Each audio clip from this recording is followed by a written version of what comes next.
நம்ம இவ்வளோ தையல் வேணுன்றதுனால தான் அவங்களுக்கு வந்து இப்போ குண்டாயிட்டாலோ இல்லை ப்ளவுஸ் தண்ணியில் போடும்போது நம்மளுக்கு ஷிங்க் ஆகிட்டாலோ இப்போ இந்த எக்ஸ்ட்ரா கிளாத் இருக்கும்பொழுது அவங்க வந்து பிரித்து போடுறதுக்கு வசதியாக இருக்குன்னு சொல்லி தான் எங்கள் கஸ்டமராக இருந்தாலும் எங்கள் ஸ்டூடெண்ட்ஸாக இருந்தாலும் இந்த மாதிரி எக்ஸ்ட்ரா கிளாத் கேட்பாங்க. அதனால் வந்து நம்ம எப்போவுமே வந்து பாடி சுற்றளவுக்கு நான் எக்ஸ்ட்ரா தான் கிளாத் கொடுப்பேன். இப்போ கடைசியாக வந்து லெவல் பார்த்து நம்ம என்ன செய்யணும்னா கட் பண்ணிடணும். இப்போ வந்து அழகாக 4 தையலை நம்ம போட்டோம். இதே மாதிரி தான் அந்த சைடில் நம்ம போட போகிறோம். போட்டுட்டு நெக்ஸ்ட் வந்து கழுத்து பீஸ் தைச்சோம்னா கம்ப்ளீட் ஆகிடும் இந்த வீடியோ.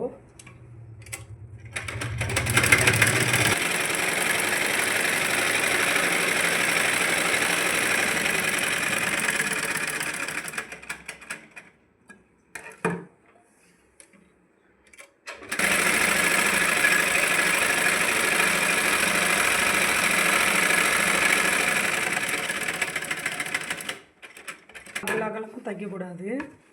நம்ம வந்து ஸ்டார்டிங்கில் எவ்வளோ மெஷர்மெண்ட் ஃபாலோ பண்ணுறோமோ அதே அளவு தான்.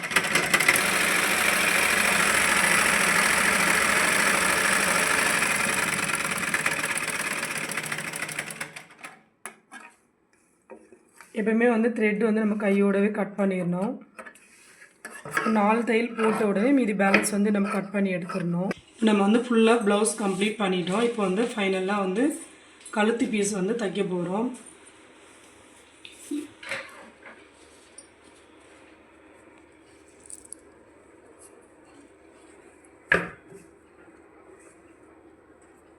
நம்ம கழுத்து தைக்கிறதுக்கு முன்னாடி லெவல் பார்த்துக்குவாங்க.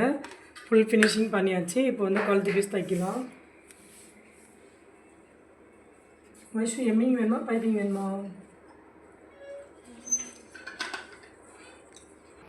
இப்போ நம்ம ப்ளவுஸ் பார்த்திங்கன்னா ஃபைனலாக வந்து கழுத்து பீஸ் தைச்சிட்டோம்னாக்கா அந்த ப்ளவுஸ் வந்து கம்ப்ளீட் ஆகிடும்.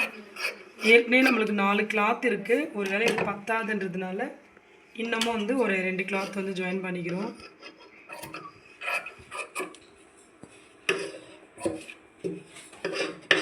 எப்போவுமே எம்மிங் பண்ணுறதுக்கு பைப்பிங் பண்ணுறதுக்கு வந்து நமக்கு கிராஸ் பீஸ் இருந்ததுங்கன்னாக்கா அழகாக வரும்னு சொல்ல வரேன்.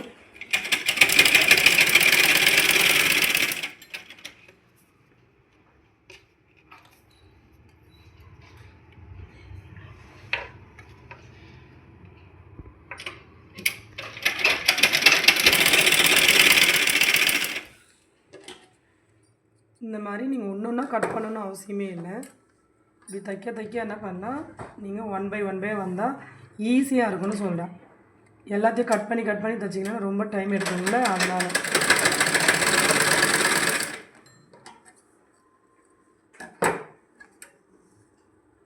எதுவுமே மாறாமல் கரெக்டாக அடுத்தடுத்துட்டு ஜாயின் பண்ணிக்கிட்டே வரணும்.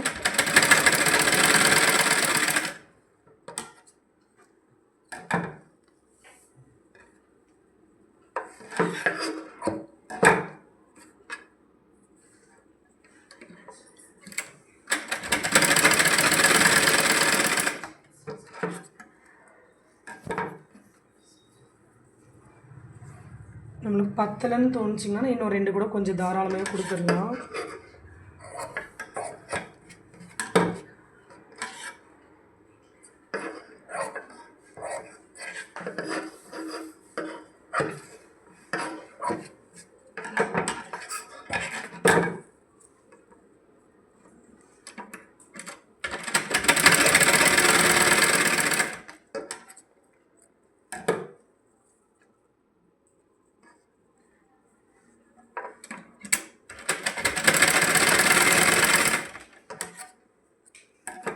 இப்போ என்ன பண்ணேன்னா கொஞ்சம் ஸ்ட்ராங்காக இருக்குன்றதுக்காக இந்த மாதிரி மேலே வந்து ஒரு ஓர தையல்,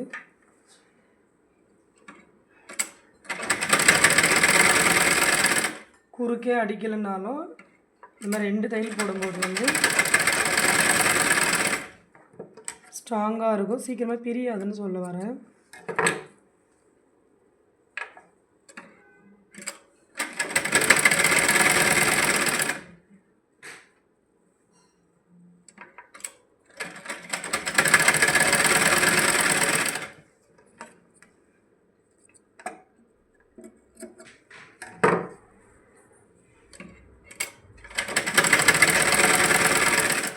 நம்ம ஒரு டைமாக நூல் கட் பண்ணிகிட்டே இருந்தால் அடிக்கடிக்கு நூல் கட் ஆகும். இந்த மாதிரி எப்போவுமே சேர்த்து பண்ணோம்னா கொஞ்சம் வேலையும் சீக்கிரமாக முடியும், நூலும் கட் ஆகாது. இந்த ப்ளவுஸ் ஃபுல்லாக கம்ப்ளீட் பண்ணுற வரைக்கும் ஒரே ஒரு முறை தான் நம்மளுக்கு நூல் கட் ஆச்சு. இப்போ அதுக்கு என்ன காரணம்னா, நம்ம நீடில் உள்ளுக்குள்ளே ஸ்டாப் பண்ணி தைக்கும்பொழுது நம்மளுக்கு அந்த ஃபால்ட் வராது.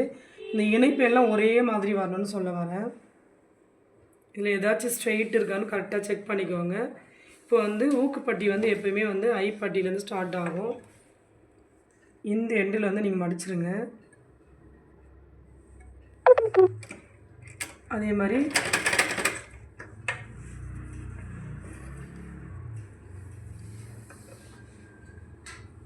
ரெண்டு கிளாத்தும் ஒன்றா வச்சு இழுக்காமல் ரவுண்டு பதத்துலேயே நீங்கள் இதை கொண்டு வரணும்.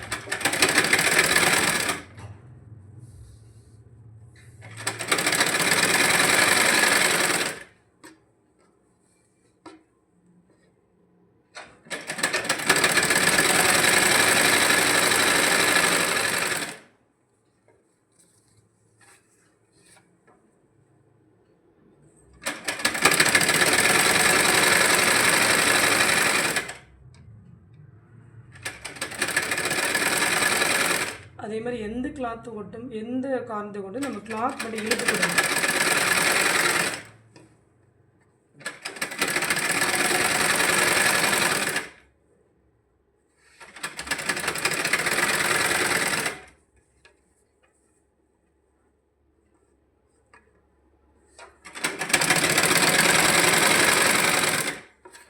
அதே மாதிரி மேல் கிளாத்தும் நம்மளுடைய ப்ளவுஸ் கிளாத்து சேமாக இருக்கும், லெவலாக இருக்கும்.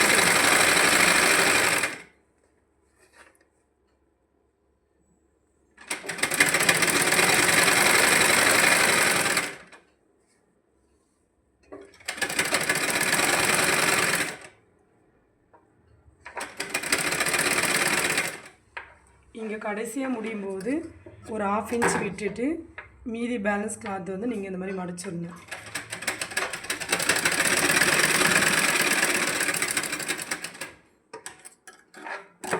இப்போ என்ன பண்ணோன்னா கொஞ்சம் சின்னதாக இந்த மாதிரி கொஞ்சம் தள்ளி கூட இப்படி ஒரு அர்க்காத் பண்ணிக்கலாம். மெயினாக எல்லா இடத்துலையும் பண்ணலைன்னா கூட பேக்கில் ரவுண்டு இடத்துல கூட பண்ணால் கொஞ்சம் மடிப்பு நல்லா வரும். அதே மாதிரி ஃப்ரண்ட்டு இப்போ இதெல்லாம் நம்ம ஸ்டூடெண்ட் தச்சுருவாங்க. ஆனால் இப்போ மடிக்கிறது தான் கரெக்டாக பண்ண மாட்டாங்க. இந்த எக்ஸ்ட்ரா கிளாத் நம்ம கழுத்து பீஸ்குள்ளே இப்படி வச்சு நீங்கள் என்ன பண்ணணும், இப்படி மடிக்கணும்னு சொல்கிறேன். இப்படி மடிச்சுட்டு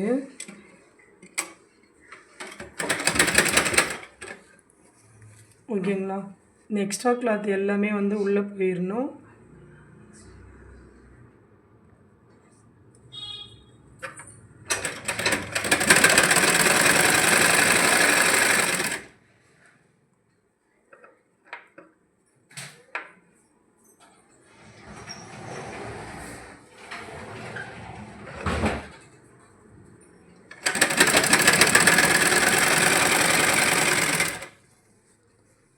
இந்த மாதிரி இந்த எக்ஸ்ட்ரா கிளாத் எல்லாமே உள்ளே போயிடணும்னு சொல்ல வரேன்.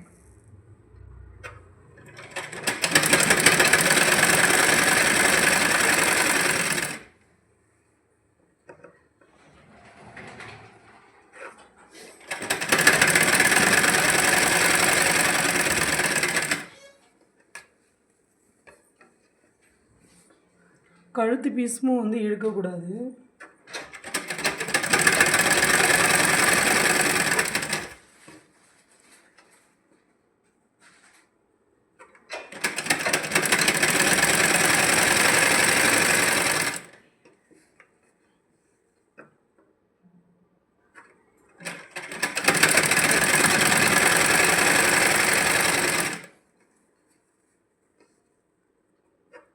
கடைசி வரைக்குமே இந்த எக்ஸ்ட்ரா கிளாத்து உள்ளார இருக்கணும்.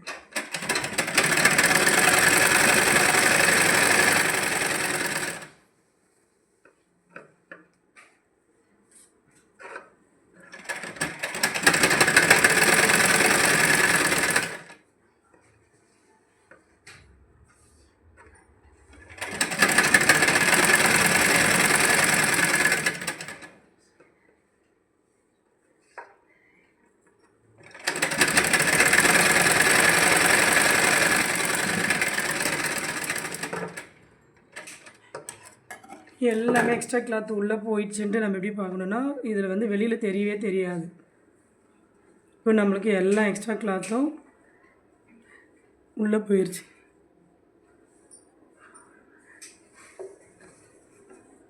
இப்போ என்ன பண்ணணும், பொறுமையாக கீழே வந்து கட் பண்ணாமல் பார்த்துக்கணும்.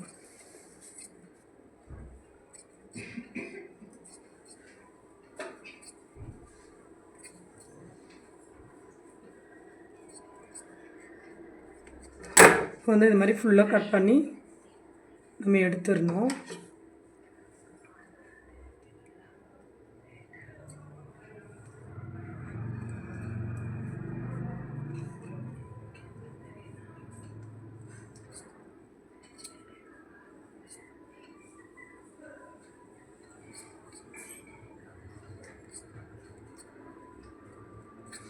ஆனால் கீழே வந்து கேர்ஃபுல்லாக பார்த்து பண்ணணும்.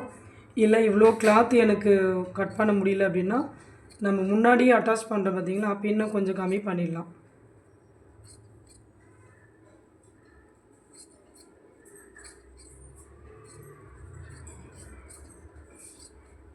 இப்போ வந்து நம்ம கட் பண்ணும்போது வந்து கரெக்டாக இங்கே எங்கேயுமே டேமேஜ் ஆகாமல் பார்த்துக்கணும்னு சொல்கிறேன். இப்போ இந்த மாதிரி இருக்கணும். இப்போ ரொம்ப பட்டியாக தச்சுன்னு வச்சுக்கோங்களேன், நல்லாவே இருக்காது. இப்போ நம்ம என்ன பண்ணோம், இப்படி மடித்து இப்படி எம்மிங் பண்ணும்பொழுது நீட்டாக அழகாக வந்துடும் சொல்கிறேன். இதுதான் வந்து எம்மிங். கொஞ்சம் கொஞ்சமாக இதை நம்ம பிடிச்சிக்கிட்டு ஃபுல்லாகவே கம்ப்ளீட்டாக எம்மிங் பண்ணிட்டு வந்துடணும். இப்போ இந்த ப்ளவுஸ் வந்து ஃபுல்லாகவே நம்ம ஸ்டிச் பண்ணி கம்ப்ளீட் பண்ணிட்டோம். இப்போ நம்ம வந்து இந்த ப்ளவுஸ் வந்து ஃபுல் ஃபினிஷிங் முடிச்சாச்சு. நம்ம ஸ்டூடெண்ட்ஸும் வந்து ஊக்கு கட்டாமே சும்மா நாங்கள் போட்டு பார்த்தோம். நல்லா ஃபிட்டிங்காக நல்லா பக்காவாக வந்துடுச்சு. இந்த ப்ளவுஸ் வந்து கம்ப்ளீட்டாக நாங்கள் தச்சு முடிச்சிட்டோம். நீங்களே இந்த சைஸ் பார்த்து ட்ரை பண்ணுங்கள். கண்டிப்பாக உங்களுக்கும் இது நல்லா தைக்க முடியும் உங்களால். ஏன்னா டவுட்னா நீங்கள் என்கிட்ட கேட்கலாம் தாராளமாக. உங்களுக்கு நான் வந்து இதை ஷேர் பண்ணுவேன். லைக் பண்ணுங்கள், ஷேர் பண்ணுங்கள், சப்ஸ்கிரைப் பண்ணுங்கள், பெல் பட்டனை வந்து கிளிக் பண்ணுங்கள். அப்போ தான் நான் போடுற அந்த வீடியோஸ் வந்து உங்களுக்கு வந்து சேரும். அப்புறம் என்னுடைய கஸ்டமர்ஸ் ஸ்டூடெண்ட்ஸ்லாம் நிறைய பேர் என்ன சொல்லுவாங்கன்னா ஷார்ட்ஸில் போய் பார்க்குறாங்க. உங்களுக்கு ஃபுல் வீடியோ வேணும் அப்படின்னா நீங்கள் யூடியூப்பில் போயிட்டு வீடியோவில் போய் கிளிக் பண்ணிங்களன்னா உங்களுக்கு வந்து ஃபுல் வீடியோ வரும். நீங்கள் அதை பார்த்து நல்லா யூஸ் பண்ணிக்கலாம். பாய்.